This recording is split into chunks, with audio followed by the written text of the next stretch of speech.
오늘 말씀 함께 보겠습니다. 베드로전서 2장 11절부터 17절 말씀입니다.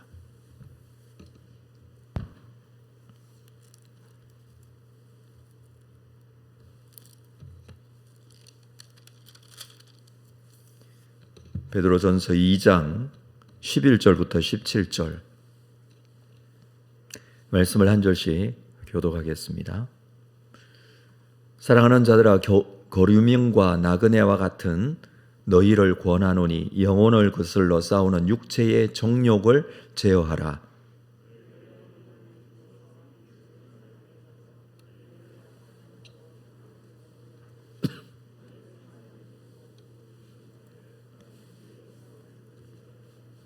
인간의 모든 제도를 주를 위하여 순종하되 혹은 위에 있는 왕이나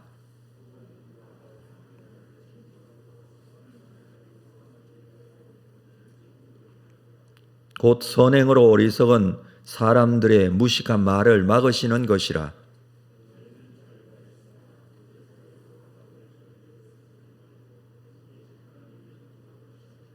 함께 읽습니다. 무사람을 공경하며 형제를 사랑하며 하나님을 두려워하며 왕을 존대하라. 어제 우리에게 주신 2장 1절 이후의 말씀, 나그네인 성도들이지만 거룩한 제사장으로 세상에서 살아야 한다라는 말씀이었습니다. 그리스도인들이 어떤 형편에 처해 있든지 하나님으로부터 제사장적 직분을 받은 사람이다라고 했습니다. 택하신 족속 왕같은 제사장, 거룩한 나라, 그의 소유된 백성으로 살아가는 것은 세상을 향하여서 제사장적 사명을 감당하는 사람입니다. 제사장적 사명을 감당하는 것은 하나님을 세상에 드러내고 증거하고 알리는 일, 그 일을 위해서 하나님께서 제사장으로 부르셨습니다. 그렇게 영적인 제사장적 사명을 감당하는 성도들의 삶의 일상적인 모습, 그 모습을 오늘 우리가 읽었던 11절 이후에서 말해주고 있죠. 자, 11절 말씀을 보면 사랑하는 자들아, 거류민과 나그네 같은 너희를 권하노니 영혼을 거슬러 싸우는 육체의 정욕을 제어하라. 제사장으로서 이 세상에 살면서 가장 먼저 말해주고 있는 것은 육체의 정욕을 제어하라 라고 합니다. 여기서 육체라는 이 단어는 영혼을 거슬러는 것을 말하는 모든 것, 단순하게 우리의 몸이나 육체가 나쁘다는 의미가 아니라 영혼을 반대하고 영적인 부분을 거슬러는 모든 것들을 대표해서 이렇게 표현을 해주고 있습니다. 앞에 9절에서는 성도는 어두운 데서 불러내어 거의 기이한 빛에 들어간 자들이라고 했습니다. 장소가 이동한 것이 아니라 신분이 바뀐 것이죠. 여전히 이 세상에 살고 있지만 더 이상 이 어두움으로 존재하는 것이 아니다라는 것입니다. 어두움의 생활은 육체적 정욕을 따라가는 삶입니다. 그러나 빛의 생활은 말씀에 순종하고 선한 행동을 하는 것이다 라고 할 수 있습니다. 어두운 세상에서 빛으로 살기 위해서는 육체의 정욕을 제어해야 합니다. 그래서 성도는 회심한 후에 여전히 육체의 정욕에서 완전히 자유로운 것은 아니지만 그러나 육체의 정욕을 버리고 그리고 빛의 생활을 해야 한다라는 의미로 이렇게 육체의 정욕을 제어하라라고 합니다. 12절에서는 다른 측면에서 또 이 내용을 말해주고 있는데 너희가 이방인 중에서 행실을 선하게 가져. 개인적으로 자기 자신을 향하여서는 육체의 정욕을 제어하는 것이지만 사람들을 향해서는 이방인 중에서 행실을 선하게 가져라 라고 합니다. 너희를 악행한다고 비방하는 자들로 하여금 너희 선한 일을 보고 오시는 날에 하나님께 영광을 돌리게 하려 함이라. 믿지 않는 자들, 이방인들 중에서 선한 행실을 가지고 이방인들은 너희를 악행한다고 비방하는 자들인데 이들은 그리스도인들이 가만히 있어도 비방하는 자들이라고 할 수 있습니다. 당시의 상황은 더욱더 그랬죠. 그러나 그들이 너희의 선한 일을 보고 육체의 정욕을 버리고 선한 일을 하고 이런 그리스도인의 모습을 보고 오시는 날에, 특별히 이 날은 예수 그리스도의 재림의 날입니다. 그때에 모두 너희의 선한 일을 인정받게 된다라고 말해주고 있습니다. 그래서 육체의 정욕을 제어하고 선한 행실을 가지면 믿지 않는 자들 중에 주께로 돌아오는 일이 생길 것이다. 우리가 선한 일을 하는 것은 단순하게 어떤 도덕적인 양심이나 윤리적인 삶을 위해서 거쳐지는 것이 아니라, 당연히 그렇게 해야 되겠지만 궁극적인 목표는 너희 선한 행실을 보고 오시는 날에 하나님께 영광을 돌린다. 이것은 구원받는 자들이 있게 될 것이다 라는 그런 의미로 말해주고 있습니다. 13절 말씀을 보면 인간의 모든 제도를 주를 위하여 순종하되 혹은 위에 있는 왕이나, 14절 혹은 그가 악행하는 자를 징벌하고 선행하는 자를 포상하기 위해 보낸 총독에게 순종하라 라고 합니다.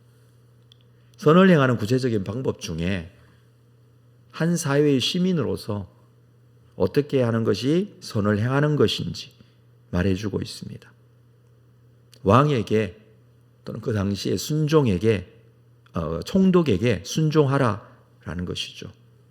그러한 모든 인간의 사회의 제도에 순종하는 것, 그것이 바로 주를 위하여 순종하는 것이다. 13절에서 이 주를 위하여 순종한다. 단순하게 왕에게, 총독에게 순종하는 것이 그들의 종으로서 그들에게 순종하는 그런 의미로 지금 말해주는 것이 아니라 주를 위해서 순종합니다. 그가 악행하는 자들을 징벌하고 선행하는 자를 포상하기 위해서 보낸 총독이다. 이것은 이 세상의 왕이나 총독들이 가지고 있었던 순기능을 말합니다. 좋은 의미에서 이렇게 하는 어떤 순기능적 역할이 있죠. 모든 세상의 제도들이 그렇습니다. 그러나 이 세상의 제도들이 결코 그렇지 못한 경우도 있습니다. 초대교회 성도들은 오히려 왕으로부터 또는 이 총독으로부터 당했던 더 큰 어려움들이 있었습니다. 믿는 것 자체가 어려운 그런 시대였기 때문에. 그럼에도 불구하고 왕이나 총독에게 순종하라라고 합니다. 이것은 신앙을 저버리면서 순종하라라는 의미는 아니죠. 성도로 살면서 이 세상의 제도를 무시하지 말고 순종하고 살라라는 의미입니다. 로마서 13장 1절에서는 사도 바울은 이렇게 말해주고 있습니다. 각 사람은 위에 있는 권세들에게 복종하라. 권세는 하나님으로부터 나지 않음이 없나니 모든 권세는 다 하나님께서 정하신 바라. 권세에게 복종하라라고 합니다. 당시에 황제 숭배 사상이 팽배했던 시대여서 총독들은 이를 정당하기 위해서 황제에게 충성하는 것을 맹세하게 했습니다. 그리고 그들의 판결이 정의롭지 못하는 경우들이 참 많이 있었습니다. 그리스도인으로 살면서 이들에게 순종하며 사는 게 사실은 쉽지 않은 그런 시대였습니다. 그럼에도 불구하고 이렇게 말하는 것은 하나님께서 명령하시기 때문입니다. 무슨 말이냐면 사실은 더 높은 권위를 가지고 있는 하나님께 순종하는 것이 필요하기 때문에 그렇습니다. 왕보다 총독보다 하나님의 권위가 더 높죠. 그래서 더 우선적으로 하나님께 순종해야 합니다. 그래서 하나님께 순종하고 총독과 왕에게도 순종하라라고 말해주고 있는 것입니다. 그러나 하나님께 순종하는 것이 더 우선적입니다. 16절에서는 그래서 이렇게 말해주고 있습니다. 너희는 자유가 있으나 그 자유로 악을 가리는 데 쓰지 말고 오직 하나님의 종과 같이 하라. 하나님의 종으로서의 모습을 가지라라는 것이죠. 하나님의 종으로서의 모습에 하나님께서 말씀해 주시는 명령, 하나님의 말씀에 순종하는 것을 말해주고 있습니다. 아무리 자유가 있고 자유로운 사람이지만 그 자유를 악을 가리는 데 사용하지 말고 하나님의 종과 같이 육체의 정욕을 제어하고 모든 선한 일을 하고 당시에 가지고 있던 모든 제도나 사회에 순복하고 살아라. 그러나 더 우선적으로 여겨야 할 것은 하나님의 종으로 사는 것이라는 사실을 잊지 말라라고 합니다. 왜 하나님의 종이라는 것을 강조해 주고 있습니까? 앞에서도 이 말씀의 의미는 제사장적 직분을 말해주는 것입니다. 세상은 비록 그리스도인들, 성도들을 힘들게 하거나 핍박하는 그런 자리에 있을 수는 있지만 그러나 그럼에도 불구하고 세상은 여전히 구원받아야 할 대상, 하나님을 믿고 하나님께로 돌아와야 될 대상들입니다. 그들을 향하여서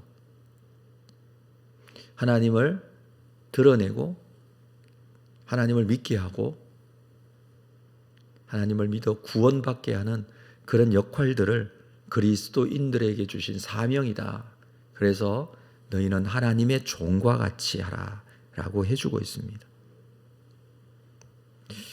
그래서 우리는 단순하게 내가 하고 싶은 것을 하는 사람이 아니라 하나님의 뜻에 따라 사는 사람이다라는 사실을 여기서 강조해 주고 있습니다.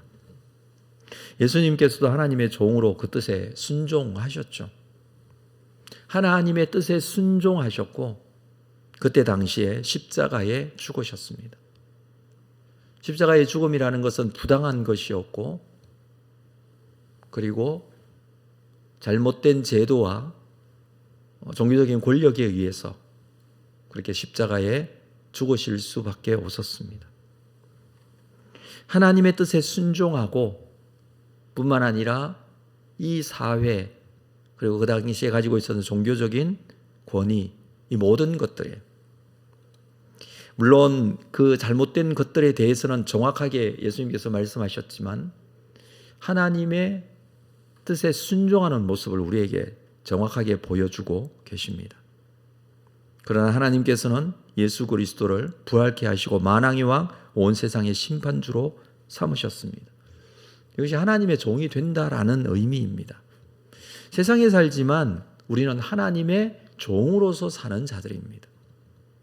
세상의 종이 아니라 하나님의 종으로서 비록 세상의 제도와 왕과 총독이 이해가 되지 않지만 초대교회 성도들은 이들이 이해가 되지 않고 받아들일 수 없는 그런 대상들이었지만 그래서 때로는 우리에게 일어나는 일들이 좀 해석되지 않는 그런 일들이 많이 있지만 그러나 우리가 하나님의 종으로 살고 있다라는 이 분명한 내용은 잊어서는 안 된다라는 것입니다. 하나님의 종으로서 이 땅에서 우리가 감당해야 될 사명이 육체의 정욕을 제어하며 선한 일을 보이면서 하나님의 거룩하신 뜻을 세상에 선포하고 드러내며 하나님의 놀라운 구원의 역사가 이루어지는 일, 이 일들을 드러내고 나타내는 일들을 우리에게 맡기셨습니다. 이것이 하나님의 종으로 이 땅에 살아가는 성도의 삶의 모습이라 생각이 되어집니다. 무엇을 하든지 주께 하듯 하고 주께서 맡겨주신 일인 줄 알고 하나님의 영광을 위하여 세상 가운데 쓰임받고 하나님의 거룩하신 뜻을 드러내는 하나님의 종으로서 이 땅 가운데 살아가는 모든 성도들이 되시기를 주님의 이름으로 축복합니다. 기도하겠습니다. 거룩하신 아버지 하나님, 이 땅에 살아가면서 구원받은 자로 하나님의 백성으로 왕같은 거룩한 하나님의 제사장으로 하나님의 뜻을 드러내고 증거하는 삶을 살기를 원합니다. 오늘 주신 말씀을 다시 한번 붙들고 여전히 세상은 성도들을 반대하고 받아들이지 않고 그리고 하나님을 믿지 않는 그런 세상 속에 우리가 살고 있지만 우리가 영적인 제사장으로서 이 세상 가운데 하나님의 종이라는 사실을 기억하고 주의 뜻을 세상 가운데 드러내는 일에 쓰임받기를 원합니다. 그러기 위해서 우리가 가지고 있는 단순한 육체적인 정욕을 따라 사는 삶이 아니고 하나님의 말씀에 순종하며 무엇보다도 선한 행실을 통하여서 하나님께로 돌아오게 하는 주 예수 그리스도를 믿게 하는 일에 쓰임받는 우리의 삶이 되기를 원합니다. 삶의 자리에서 언제나 하나님의 선하신 뜻을 드러내는 귀한 믿음의 사람이 되게 하여 주옵소서. 하나님의 종으로서의 모습을 가지고 하나님의 영광을 위하여 쓰임받는 우리의 삶이 되게 하여 주옵소서.